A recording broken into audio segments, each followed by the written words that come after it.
Saudações Dukes e Duquesas Tricolores, aqui quem fala é Duque Tricolor para mais esse vídeo no YouTube.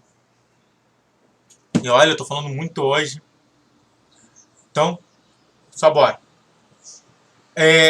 Esse tema aqui ele é muito interessante, né, que eu trouxe a partir da última informação que está aqui pela redação do GE, que é, em alta no Fluminense, Arias passa a Arrascaeta e vira o meia com mais participações em gols de 2022. Isso daí me deu um estalo, realmente para pensar assim, ó. Cara, o mercado é irracional, o mercado da bola é irracional, porque o interessante é às vezes a gente entender melhor. Já surgiu vários problemas nesse tema, certo? Por exemplo, a questão da venda de Luiz Henrique. A venda do Luiz Henrique foi melhor do que a venda de Lázaro. A venda de tal jogador foi melhor do Flamengo. Às vezes a venda até melhor do Fluminense. Então, vamos com calma, vamos entender melhor isso, certo? Porque é interessante a gente falar sobre o mercado sempre. E, às vezes, quando surge essa matéria ali, a gente fala assim, nossa, então a gente tem um jogador que está pagando baratinho por uma função que ele está ganhando muito mais do que o outro. Não é muito estranho isso? Para você, o Arias em números é melhor? Então, vamos comentar bastante sobre isso, vamos com calma, vamos pegando ponto a ponto interessante. Então, a primeira coisa é o seguinte. A primeira coisa é, o que as pessoas acreditam no mercado de futebol?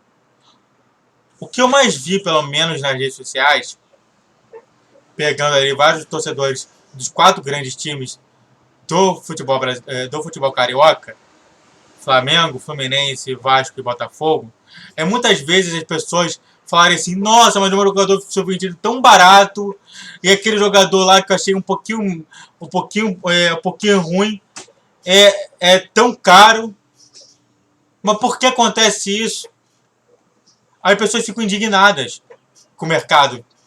Porque eles querem simplesmente fazer métricas, eles utilizam as próprias métricas para poder trabalhar e focar muito no que eles acham que é o mercado. O mercado não é assim que funciona, gente. O mercado não é uma ação exata. Ela tem várias ações humanas. Certo? Já dizia a Ludwig von Mises, né? O efeito mercadológico das coisas é baseado na soma de todas as ações humanas inerentes ao pensamento de psicologia e de senso de justiça e social. Ou seja, o que o Ludwig Mises está falando é que o mercado ele não é algo matemático, ele não é algo programático. Ele é algo que simplesmente acontece perante várias pessoas no mundo, realizando trocas voluntárias para todas as pessoas. Ou seja, eu quero que você entenda isso. Então o mercado é uma ação humana, como qualquer outra. O próprio livro A Ação Humana já fala isso, né? O que é o mercado do futebol? O que é o mercado de futebol em geral, né? Também você fez essa outra pergunta, né? O que é o mercado de futebol em geral? Ambos têm a mesma perspectiva, certo? É realmente observar vários tipos de jogadores, ou vários tipos de moeda, ou vários tipos de ações, analisar se realmente aquela ação vai aumentar, aquele jogador vai melhorar de desempenho, e como é que ele vai oscilar perante todo esse tempo, todo esse período de ano, certo?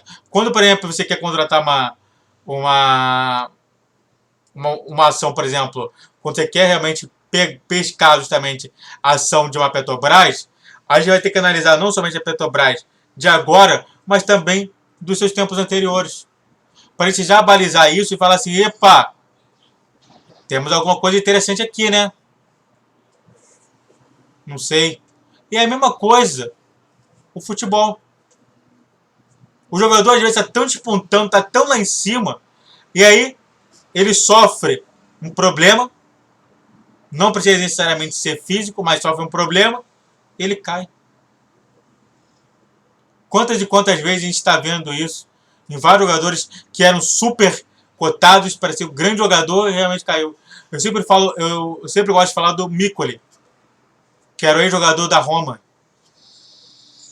No Roma, seria o novo Totti. Falaram pra mim, ó, cara, você sabe aquele cara ali, o Miccoli, novo Totti. Pô, se o Totti, aí eu falei assim, aí eu pensei assim, se o Totti ele é melhor em toda a Itália, cara, o novo Totti deve ser maravilhoso também. E não é assim. Ele realmente mostrou que ele tem vários problemas pontuais na carreira dele que não geraram ele esse grande boom financeiro que ele poderia ter. Então, de um novo Totti, surge um jogador simplesmente mediano. Ué, mas ele não era incrível? É isso que eu estou te falando. Às vezes, a gente quer vender um jogador, mas na verdade história seria melhor a gente vender depois. Ou até mesmo a gente quer vender agora, porque depois ele pode piorar. Então, as pessoas falam assim, é muito fácil ser presidente de um clube. Não é. Não é. O presidente do clube erra. Já falei quantas vezes isso. Presidente do clube erra. Não significa que ele está sendo uma má pessoa por conta disso. Significa que as pessoas acertam e erram. Isso é ação humana. Certo? E aí eu me perguntei assim, como o mercado enxerga o Flu? Você quer saber como o mercado enxerga o Flu? Antes disso, eu vou te pedir três coisas. Três coisas. A primeira coisa é, dê o triplo C, curte, comente, compartilhe, certo? Isso vai me ajudar muito no meu engajamento no meu canal. Se inscreva no canal, certo? E também, olhe meus vídeos anteriores. Eu estou falando sobre diversos temas, estou falando sobre gestão, psicologia, sobre administração, sobre futebol. Estou falando sobre isso tudo. Então vem com o que você vai gostar mais desse vídeo. E ó, se você não fizer o triplo C e nem se inscrever no canal, o Fluminense vai cair para a Série C. Quer que o Fluminense caia para a Série C ou quer que o Fluminense continue disputando o G4 para a gente entrar finalmente na Libertadores, na fase de grupos? Vamos voltar, pelo amor de Deus. Eu quero jogar Libertadores. Então vem com o pai para você ver esse vídeo e mais outros vídeos que temos no canal. Então, bora! O mercado da bola vê o Fluminense enfraquecido. Vê o mercado da bola vê o Fluminense como apenas aquele que produz um jogador bom ou muito bom, mas que dá para comprar baratinho porque tá pobre, tá falido. Cara, a gente vendeu muito barato o Gilberto. Você lembra do Gilberto, aquele lateral muito bom que a gente teve? Caio Henrique, a gente vendeu também Caio Henrique. Se lembra do Caio Henrique? Se lembra do Ibanez, que participou pouco tempo e logo saiu do Fluminense? Se lembra do João Pedro? Do Kaique? Do Metinho? Do Evanilson? Do Fabinho? E lá atrás, do Thiago Silva? Do Marcelo? E aí? O que é esse daí todo comum? Foram vendidos super baratos. Porque naquele momento, qualquer dinheirinho que entrasse no caixa seria uma boa. Então, realmente, o Fluminense vende e contrata muito mal.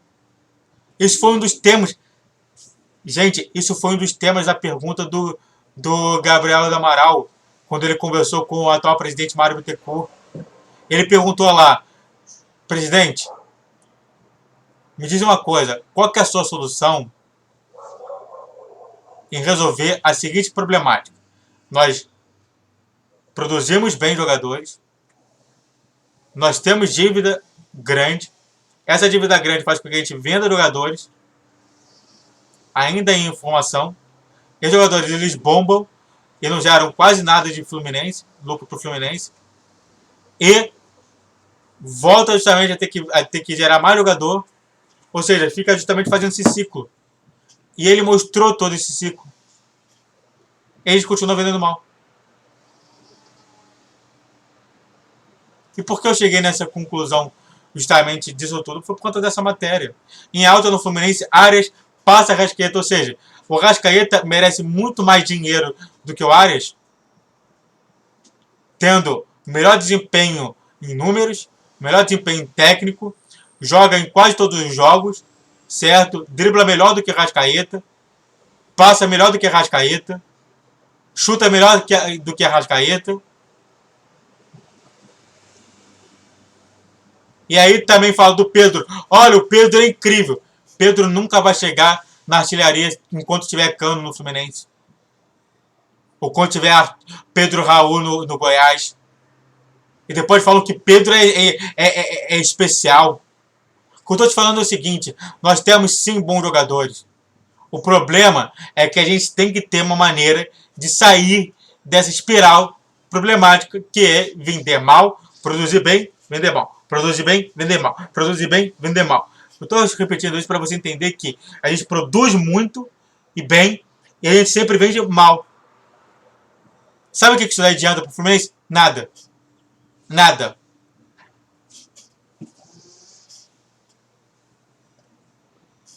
E é isso. A minha percepção é essa. Entendeu? Nós não conseguimos parar essa roda, essa retroalimentação ruim do Fluminense. Nós não conseguimos parar essa retroalimentação ruim. A gente não consegue também tentar inverter isso. Muito por conta disso tudo. Será que o VAR realmente, o SAF realmente é a solução? Eu fui com vocês, né? Às vezes, as pessoas pintam como uma solução uma coisa que talvez seja mais problemática ainda. Eu fico por aqui, certo? Esse aqui foi um vídeo mais teórico, mais de psicologia, economia e por aí vai. Muito obrigado a todos que assistiram. Fale inscreva pra você, curta, comente, compartilhe. Também quero inscrever no canal. Saudações tricolores, falou, valeu e tchau, tchau.